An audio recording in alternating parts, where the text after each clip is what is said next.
हमारा यूनिवर्स अल्लाह ताला की एक ऐसी तख्लीक है जिसके बारे में इंसान ज़्यादा कुछ नहीं जानता है। इंसान नहीं जानता है कि हमारा यूनिवर्स कितना बड़ा और बुलंद है, लेकिन इंसान इस बात को जानने में कामयाब रहा कि हमारी दुनिया कब और कैसे वजूद में आई। कैसे ये चाँद, सितारे और ये सोलर सिस्टम जिसमें हम रहते हैं वो आखिर कैसे वजूद में आए। कैसे ये सारी चीज़ें खला में अपनी अपनी जगहों पर ठहरी हुई हैं। आखिर वो कौन सी ऐसी ना नज़र आने वाली ताकत है जो इन सब को रोके हुए है। और हम इस वीडियो में ये भी जानेंगे कि क्या अल्लाह ताला की किताब कुरान करीम में इस चीज़ के मुतालिक कुछ बताया गया है कि हमारी दुनिया कब और कैसे वजूद में आई, कैसे ये सारी चीज़ें बनना शुरू हुई। इन्हीं सवालात के जवाबात आज हम इस वीडियो में जानेंगे। दोस्तों, आज से तकरीबन 15 खरब साल पहले एक एटम के छोटे से ज़र्रे जिसमें नाकाबिल एनर्जी भरी हुई थी, एक धमाका हुआ।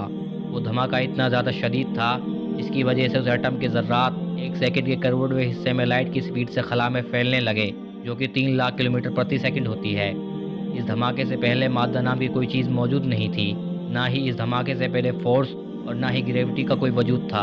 आज की मौजूदा साइंस के मुताबिक बिग बैंग के धमाके के बाद ये तीनों चीज़ें वजूद में आई। मौजूदा दौर के जिमुशान खोज को कुरान करीम 1400 साल पहले कुछ इस तरह बयान करता है। ये नहीं देखते सब ज़मीन और आसमान आपस में मिले हुए थे, यानी एक नुक्ते में बंद थे, तो हमने इन सब को फाड़ कर जुदा कर दिया। और कुरान करीम का ये नज़रिया बिग बैंग से बिल्कुल मेल खाता है। लिहाजा 1400 साल पहले अगर इसकी तख्लीक के बारे में कोई बता सकता है तो वो सिर्फ़ और सिर्फ उसे बनाने वाला है, यानी अल्लाह ही की ज़ात है। और ये बात साबित करती है कि कुरान करीम अल्लाह ताला की सच्ची किताब है। दोस्तों, बिग बैंग के बारे में साइंस आगे बताती है कि बिग बैंग के धमाके के बाद अगले 3 लाख साल तक कायनात में एटॉमिक ज़र्रात के बादल छाए रहे, जिसको एक तरफ कायनात में मौजूद डार्क एनर्जी फैला रही थी तो दूसरी ओर ग्रेविटेशनल फोर्स इन्हें आपस में मिला रही थी। लेकिन ग्रेविटेशनल फोर्स एटॉमिक पार्टिकल्स को आपस में मिलाने में कामयाब रही, जिसकी वजह से तारे, सितारे और गैलेक्सीज वजूद में आए। बिग बैंग के धमाके के बाद दुनिया कैसे वजूद में आई, इसको कुरान करीम कुछ इस तरह बयान करता है। और फिर हम आसमान की तरफ मुतवज्जे हुए और वो इस वक्त धुआं था, तो इसने इस आसमान और ज़मीन को हुक्म दिया कि तुम दोनों वजूद में आ जाओ, चाहे अपनी मर्ज़ी से चाहे ज़बरदस्ती से। तो उन्होंने कहा कि हम बाखुशी वजूद में आने के लिए तैयार हैं। दोस्तों, इसके बाद बिग बैंग के आगे के वाक़े के बारे में मॉडर्न साइंस कहती है कि डार्क एनर्जी इतनी ज़्यादा पावरफुल थी कि इसकी वजह से तमाम गैलेक्सीज मुसलसल एक दूसरे से एक सेकंड में 3 लाख किलोमीटर की रफ्तार से दूर होती जा रही थी और हमारी कायनात मुसलसल फैल रही थी। मिसाल के तौर पर आप एक गुब्बारे पर चंद निशानात लगाकर इसे फुलाना शुरू करेंगे तो आप देखेंगे कि जो निशानात आपने लगाए हैं वो एक दूसरे से दूर होते जा रहे हैं। बिल्कुल यही सब कुछ हमारी कायनात के साथ भी हो रहा है। और एक वक्त आएगा जब एक हद के बाद ये गुब्बारा फट जाएगा और इसी तरह हमारी यह कायनात भी ख़त्म हो जाएगी, क्योंकि अल्लाह ताला की पैदा करदा हर चीज़ को एक मुकर्रर वक्त के बाद ज़रूर ख़त्म होना है।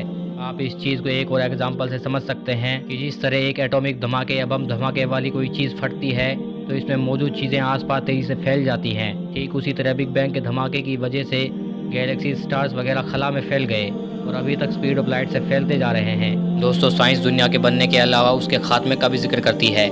आज की मॉडर्न साइंस यूनिवर्स के खात्मे को बिग क्रंच थ्योरी का नाम देती है।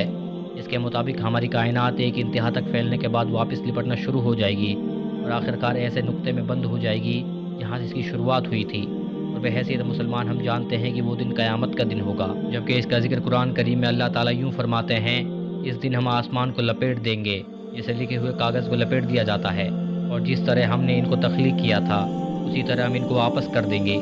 दोस्तों, साइंस कुरान करीम की इस आयत को बिग क्रंच थ्योरी यानी दुनिया के खात्मे का मरहला बताती है। तो दोस्तों, इस तरह कुरान करीम और मॉडर्न साइंस में दुनिया की शुरुआत और उसके खात्मे का जिक्र किया गया है। तो दोस्तों, ये थी हमारी आज की जानकारी। अगर आपको वीडियो पसंद आई हो तो वीडियो को लाइक, चैनल को सब्सक्राइब ज़रूर करें।